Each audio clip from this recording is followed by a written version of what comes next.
33 minutos pasaron de las 10 de la mañana, estamos en Más Allá del Ruido, ya en el piso de la radio y comentamos hoy 19 de abril, se cumplen los 20 años de la organización Vecinos Sin Techo y por una Vivienda Digna, de la Asociación Civil. También me pregunto, y ahora le vamos a preguntar y le damos la bienvenida acá al piso de la radio. Muchas gracias por acercarte acá a la radio, don Juan. Juan, presidente de la asociación, ¿cómo estás? Muy buenos días, Juan Bustamante. Bueno, buen día a todo el colectivo de la radio y bueno, un gusto estar participando acá del programa y venir a esta entrevista. Buenísimo, Juan. Recién, para poder adentrarnos en esta conversación y entender un poco el proceso de estos 20 años, te preguntábamos ahí por dónde encarar las preguntas. De hecho, abrimos también ahí a la gente a que nos pueda hacer su pregunta que quisiera hacerte, en este caso a vos. Pero bueno, yo quisiera situarnos en el 2004, hace 20 años. Sí. Quizás preguntarte desde otro lugar, ¿qué hizo Vecinos Sin Techo? ¿Qué fue Vecinos Sin Techo para vos particularmente? ¿Cómo te encontraste en ese año? ¿Cómo se encontraron en ese año? ¿En qué contexto? Sí, a ver, lo que nos juntó, desde mi punto de vista y con toda sinceridad, es la necesidad. La necesidad y la falta de respuesta a esa necesidad. Eso es lo que primero nos convocó en un escenario que se podría comparar mucho en el mismo escenario que estamos viviendo hoy en día. Porque si bien hemos hecho mucho, pero no ha sido suficiente para encaminar una respuesta a la emergencia habitacional. Hoy seguimos con un déficit habitacional equivalente a lo que era en el año 2004. Y sí, nosotros como organización social se dio espontáneamente una situación de encuentro de distintas individualidades que tampoco nacen de la nada, sino que nosotros somos, siempre lo digo, ¿no? Somos el resultado de la organización, de la lucha y la resistencia del pueblo en general, ¿no? Frente a las políticas neoliberales, que traen como consecuencia una desigualdad social, una marginación enorme de muchos sectores sociales. En aquel entonces veníamos de sumar, estamos hablando del año 2004, veníamos de superar la crisis 2001-2002, de eso nos había quedado o había surgido un gobierno democrático en la persona de Néstor Kirchner, y frente a ese escenario político es que nos encontramos distintos actores y empezamos a organizar esta cuestión de la emergencia habitacional y la necesidad de que haya una organización que pueda reorganizar esa disconformidad social que había o esa necesidad social que existía, y nace entonces desde una asamblea, nace la organización de Vecinos Sin Techo. Y de ahí para acá, bueno, transitamos todo un extenso trayecto de 20 años que se cumplen en el día de hoy, precisamente porque fue un 19 de abril que nace la organización de Vecinos Sin Techo, que se constituye como tal, y bueno, permitió de que se hicieran muchas cosas que hasta entonces eran desconocidas acá en San Martín de los Andes. Por ejemplo, tener iniciativa política, tener capacidad de organizar a las familias con necesidades, empezar a desarrollar encuentros, talleres, no solamente con las familias que padecíamos la emergencia habitacional, sino también con otros sectores sociales, gremiales, políticos, y fuimos experimentando todo un encuentro desde lo diverso, pero que dio su resultado en que la organización de Vecinos Sin Techo se pudiera constituir, plantarse acá en San Martín de los Andes y tener la capacidad de incidencia en la política del Estado municipal. Bien, buenísimo. Juan, ahí en estos 20 años, si tuvieras que situar, para poder haber dado todos estos saltos que creo que se lograron con Vecinos, situar hitos o momentos en los que digas, sí, acá la verdad que dimos un paso importante, acá hubo algo que se definió en la organización, o acá hubo un proceso político más allá de nosotros que nos permitió tal cosa, ¿se entiende? ¿Cuáles rescatarías así a grandes rasgos? Bueno, en la lucha social, de acuerdo a lo que uno va transitando y viendo y evaluando y pensando y buscándole la vuelta para seguir adelante, se juntan dos cosas: la necesidad, la organización y los logros. Cuando en una lucha no hay logro, la lucha se pierde, se dispersa, se buscan otras alternativas. Bueno, lo que ayudó a que Vecinos Sin Techo se mantenga hasta el día de hoy es justamente alcanzar logros, ¿no? Uno de los logros fundamentales que se alcanzó fue de que por primera vez en San Martín de los Andes el Consejo Deliberante votara por primera vez una ordenanza de emergencia habitacional.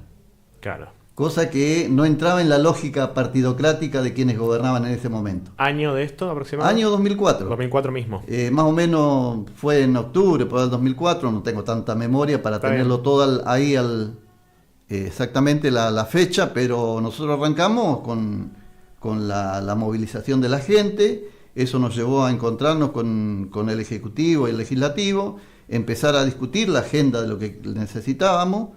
Y cuando una de las propuestas que nace de una de las asambleas es justamente eso, que se vote una ordenanza declarando la emergencia habitacional en San Martín de los Andes. Cuando llevamos esta inquietud al deliberante y al ejecutivo, lo que se decía que era difícil porque es un municipio turístico y si nosotros votamos una ordenanza de emergencia habitacional va a hacer que el turismo no venga, bueno, una serie de excusas así que no tenían mucho sentido. Pero nos plantamos muy firmemente en eso y bueno, y se logró de que se vote la ordenanza de emergencia habitacional. Seguidamente a eso nosotros ya empezamos a trabajar un marco político de prioridades, que es el título que se le dio a lo que proponíamos, y bueno, y en ese marco político de prioridades nosotros empezamos a sumar una cantidad de puntos y de alternativas que podrían dar respuesta a la emergencia habitacional. Entonces ese marco político de prioridades, finalmente a través de distintas manifestaciones públicas, marchas, se logra firmar ese marco político de prioridades y es lo que empieza a marcar la agenda de la emergencia habitacional en San Martín de los Andes, y uno de los hitos importantes es la marcha de los despertadores. La marcha de los despertadores significó una marcha multitudinaria donde el objetivo era despertar al poder político, que para nosotros decíamos está dormido, no responde a las necesidades que necesita la población y muchísimas familias viviendo en condiciones de extrema necesidad y de marginación total. Entonces se hizo esa marcha de los despertadores, y en esa marcha de los despertadores, como no hubo un acuerdo de avanzar en todo lo que queríamos hacer con el Ejecutivo y el Legislativo, se termina firmando en el contexto de esa marcha de los despertadores el convenio mediante el cual proponíamos crear el barrio intercultural. Para eso, bueno, se suma la autoridad de la comunidad curruinca, tanto la autoridad política como la autoridad filosófica, acompañan ese procedimiento. Ahí estuvo, me acuerdo, Diego Cayún, que era el lonco de la comunidad curruinca, Carlos Curruinca, lonco filosófico, Ariel Epulés, que en aquel entonces era un referente del paraje Trompul, Fidel Colipán, que estaba por la Confederación Mapuche Neuquina, y bueno, y una serie más de actores que en este momento, bueno, no vienen a mi memoria, pero son las personas que estuvimos ahí, el rol siempre presente de Roberto Arias, que era la persona que desde esta radio comunitaria le daba toda la cobertura mediática y el acompañamiento en que las propuestas se tradujeran en documento. Fue muy importante el rol profesional de Roberto Arias, y también el vínculo que tenía él por tener esta herramienta de la radio comunitaria, con todos los actores políticos de San Martín de los Andes, que eran muy conocidos. Así que bueno, eso permitió de que nosotros ahí firmáramos ese marco, ese convenio fundacional entre la comunidad mapuche curruinca y la Asociación Civil de Vecinos Sin Techo para futuro construir un barrio intercultural acá en San Martín de los Andes.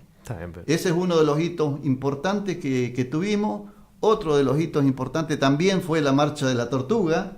La llamamos así porque las respuestas que daba el Ejecutivo y el Legislativo eran muy lentas. Mirá. Entonces estaba la consigna esa del Dieguito Maradona, y nosotros pusimos en valor eso, y la llamamos la Marcha de la Tortuga, que sirvió, bueno, para que por primera vez en San Martín de los Andes se compraran 31 hectáreas de lo que hoy es la Chacra 32. Mucha vecindad que vive en ese lugar no sabe si vos le vas a consultar, porque lo he hecho así de manera con gente que conozco en la Chacra 32. ¿Vos sabés cómo se consiguieron estas tierras? No saben. Me las dio el municipio, o Claro. las compramos al municipio, ¿viste? Pero no, se logró con eso, con una marcha donde inclusive tuvo que venir el gobernador de la provincia de aquel entonces, que era Omar Sovich, y nosotros pedíamos que la municipalidad tenía que comprar tierras para la emergencia habitacional. La excusa que ponían es que no tenía dinero, entonces nosotros llevamos la propuesta como organización de vecinos sin techo de que ese dinero que no tiene el municipio se lo pidan a la provincia y que pongan como garantía de ese préstamo que tenga que hacer la provincia la coparticipación municipal. Y de esa manera se tradujo después en concretar esa alternativa de que la provincia ponga lo que en aquel entonces era 1.200.000 pesos, Mira. el costo de 31 hectáreas que se compraron en la Chacra 32, y que ahí colaboró también la Cámara Inmobiliaria para conseguir esa tierra a un precio medianamente de fomento. Consecuencia de lo que fue la Marcha de la Tortuga, donde también hicimos un documento denunciando ahí la convivencia que había entre las inmobiliarias y el poder político, así se decía en el documento, y se señalaban una cantidad de hechos de dudoso prestigio en cuanto a cómo las inmobiliarias se van quedando con todas las tierras de San Martín de los Andes y el Estado lo dejan desamparado para que dé respuesta a la necesidad social de la falta de terreno y vivienda. Bueno, esa situación se podría decir que hoy en día sigue siendo muy similar en cuanto a que el Estado no tiene ese poder de disponer de tierra o de medianamente encaminar una respuesta a la emergencia habitacional generando un banco de tierra que sea eficiente, que sea en respuesta a la necesidad de la gente, ¿no? Hay algo de esto de los tiempos, creo que está muy presente en los despertadores, en las tortugas, digo, hay algo de cuán rápido o a qué tiempo en todo caso responde nuestro ecosistema, para no hablar de la política puntualmente o algo en específico, a las demandas que tenemos para poder vivir, digamos, claro. ¿no? En ese sentido, digo, hay algo de todo esto que me trae una pregunta del presente, que es, ¿cómo ves vos los tiempos de hoy en día en ese sentido? Digo, hay cosas que van muy rápido, hay cosas que van muy lento, hay cosas donde nos encontramos con paredes de donde no encontramos respuestas ni siquiera, ¿no? O estrategias, formas. ¿Cómo le llamarías a la marcha de hoy en día en ese sentido? Sería la pregunta para buscarle la vuelta quizás, ¿no? Sí, no te puedo dar una consigna específica porque no es tan sencillo. Sí. Hacerlo espontáneamente, no tengo esa lucidez, pero sí hay un escenario de preocupación.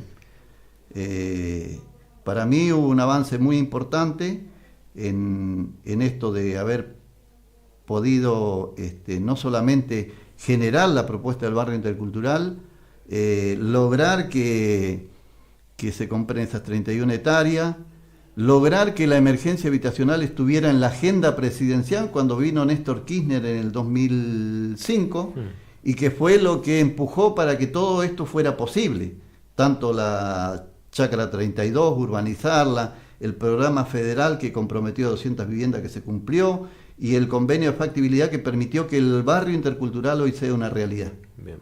Entonces, frente a ese avance que hubo, hoy en día yo analizo de que lamentablemente nuevamente nos estamos quedando, no hay propuestas políticas claras, si bien podemos decir, logramos que haya ordenanza, logramos que se cree un instituto municipal de la vivienda, pero paulatinamente uno ve como hay un retroceso y como que esa política que está puesta en ordenanzas municipales y en un instrumento que es en el Instituto de Vivienda, en vez de avanzar va para atrás y termina generando un rol muy opaco, de poco protagonismo y en definitiva subordinado al poder político. Ese es el problema mayor que hay.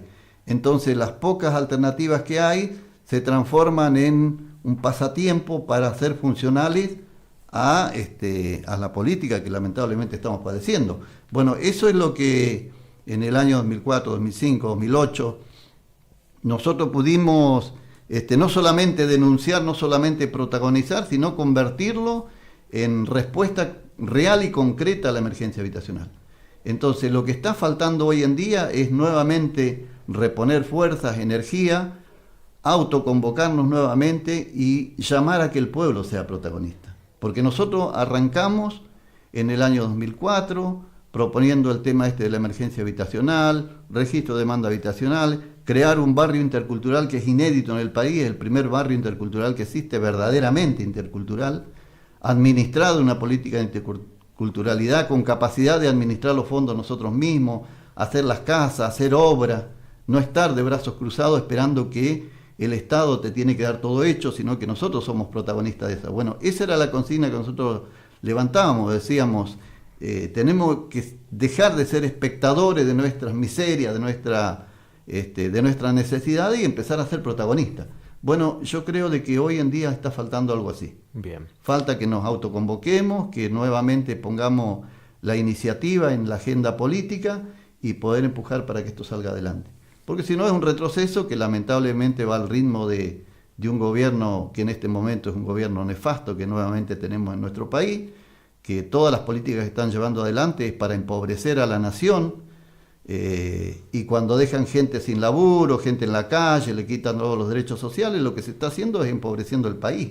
No es que alguien puede sentir placer porque dice, por fin terminan con los ñoquis, la burocracia o la casta, como dicen. No, esto no es así.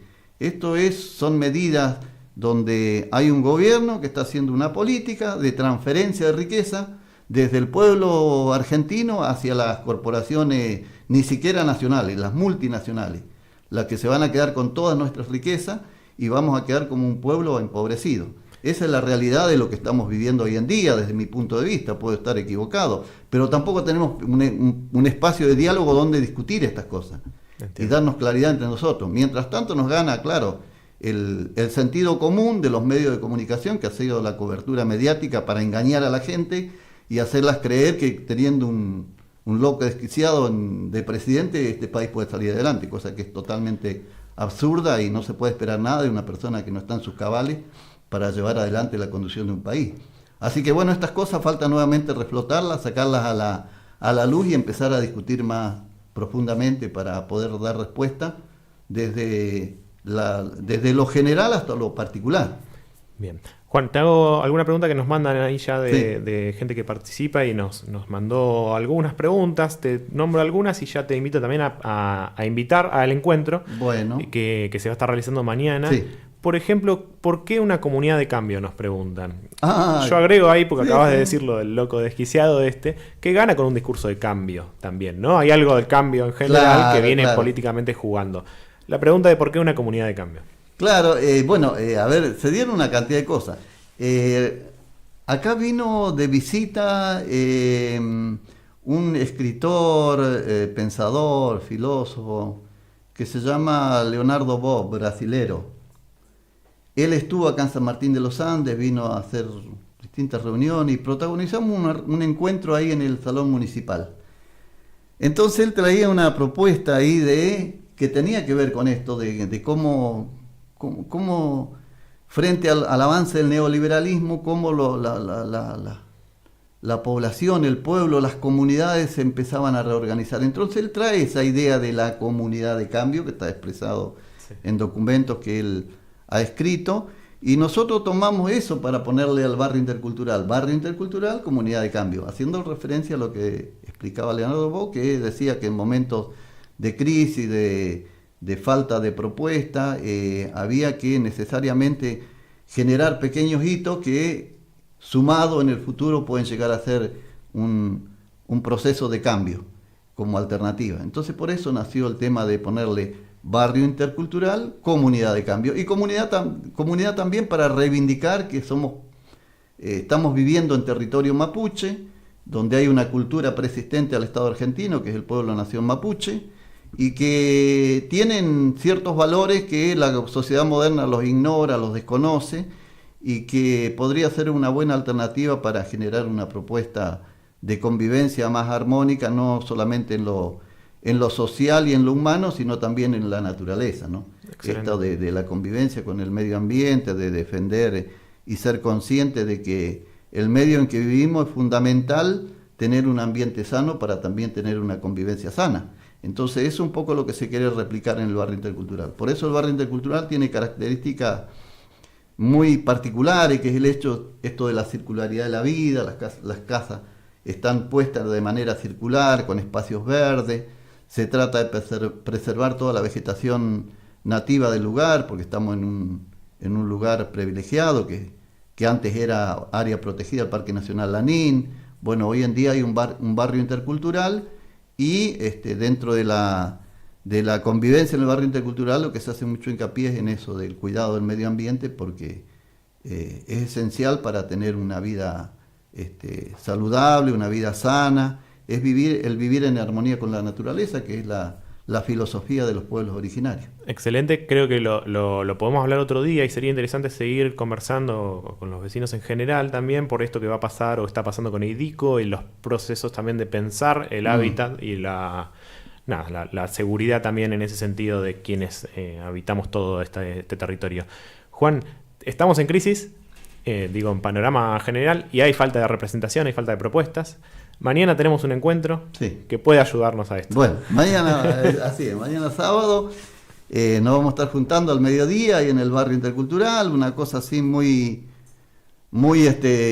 ¿cómo se podría decir? Muy así espontánea, sin nada espectacular, pero sí la idea es que nos juntemos la vecindad, las organizaciones.